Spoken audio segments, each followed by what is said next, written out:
Hi, welcome back. I want to briefly look at some of the general motivational strategies that we use in motivational interviewing. Now, this is not an exhaustive list. There are more to add to this, and perhaps that can be a task for you. What other strategies are there? What general motivational strategies are there in addition to what I'm going to talk about now? Okay. Sometimes in a session, we might need to give some advice to a client. Now, do you remember one of the principles in motivational interviewing is that we don't dictate or push for change, and we don't put the expert hat on and dictate to people, this is going to be good for you, this is how you ought to change. But there may be instances where the client needs advice and they ask you for advice, okay? And if a client asks us for advice, we obviously don't want to turn that down. And we would give them advice in a helpful, constructive sense.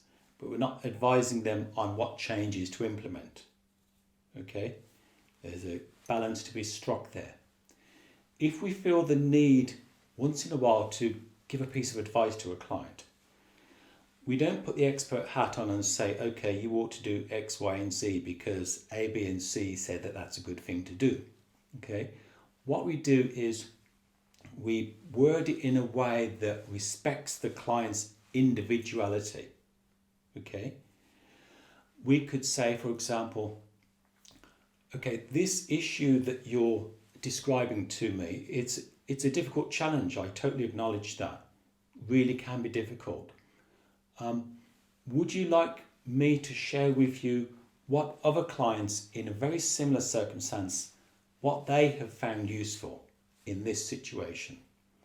Then the client can say yes, please, or no, thank you. Okay.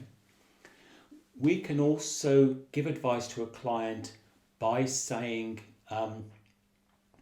there's a very good book that explores how thinking impacts on how we feel. And that book is called blah, blah, blah, blah, blah. I recommend you read that. It might be helpful. Okay. So we're not pointing the fingers, but we're giving advice as and when it's needed. Okay.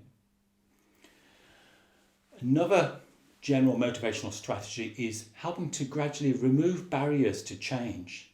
So without realizing it, oftentimes clients can erect lots of barriers, or they can use thinking strategies or behavioral strategies that just serve as big barriers that prevent them from implementing healthy changes.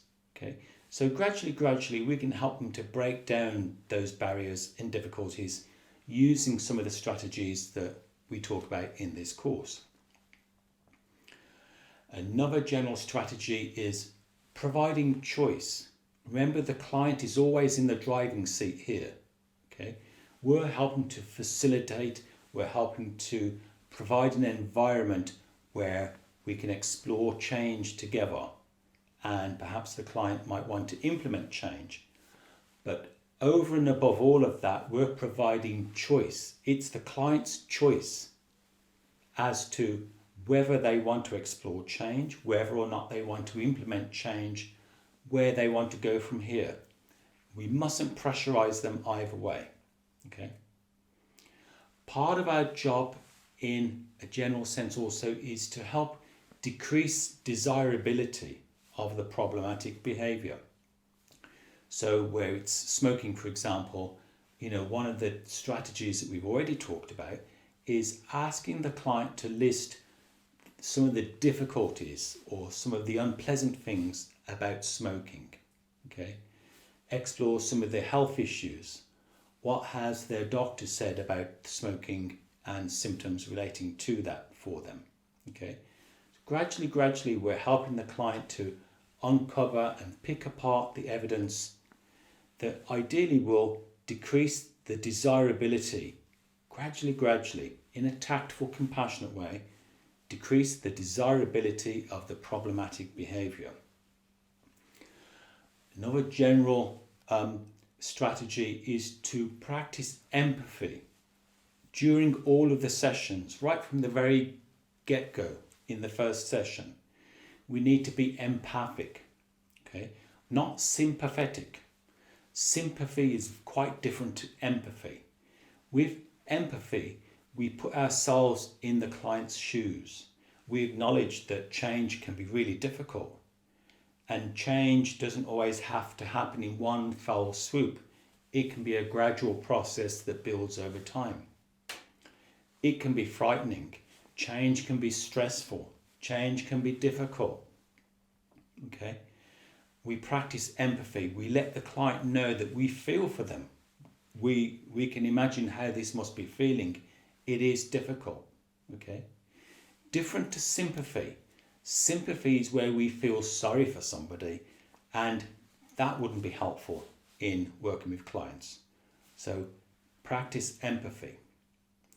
Providing regular feedback. Okay, we've talked about this quite a lot in the course, but giving the client positive, helpful, constructive feedback that comes from a place of genuineness. Okay, not paying lots of compliments all the time, but complimenting, giving positive feedback as and when it's indicated. Okay, it helps the client's self-esteem and confidence. It helps to boost the relationship that you have with the client, and we know from research that the better quality relationship between the therapist and the client, this plays an important role in the development and the improvement of client issues. Okay. Clarifying goals, helping the client to clarify goals. Okay. Remember, we don't set the goals for the client.